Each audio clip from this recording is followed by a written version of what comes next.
Update 21 for Forza Motorsport dropped a week earlier than expected on Monday, and it sees the return of IndyCar to the series, as well as the ability to get the previous monthly reward cars and suits at any time. Both additions are great.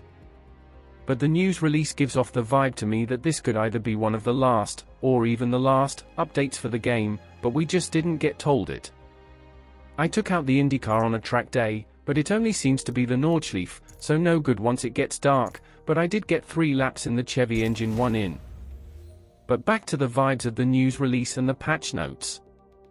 It starts even in the first section with the reverential look at the 20th anniversary series, and also their hope you continue to participate in meetups and forge new friendships with players who are just as passionate about cars and racing as you are.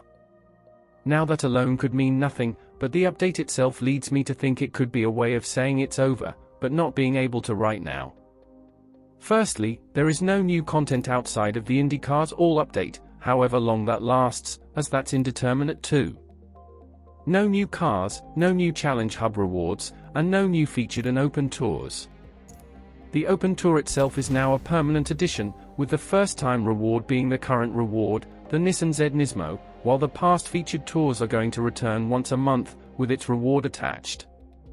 The other past reward cars appear in the new Champions Tour, and suits and liveries in the Challenge Hub, with the number of races for the cars, and especially the unlock requirement for the suits and liveries being much more time-consuming than when they first came in.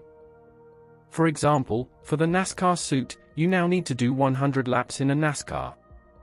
It just feels like there's little or nothing new coming, so you can use your time in the game for this instead without missing out anything new. Then there's multiplayer being expanded to many more sessions, despite player numbers and lobby sizes, and being put on an already fully announced, set rotation. Maybe they will just add new series for new cars at a later time to it, but it already is talking about June for Le Mans, even though we didn't get it this year. Then there's the Rivals, now bi-weekly, being already announced all the way through to September, along with the now monthly challenges for mostly credits. And biggest of all, there is no mention anywhere of future content, or an Update 22. In fact, the news release abruptly cuts after listing these monthly challenges, with no last sentence saying, "Hope you enjoy, more content to come" or whatever. I hope I'm wrong, and Turn 10 just need 3 months to come back with something secret and insane.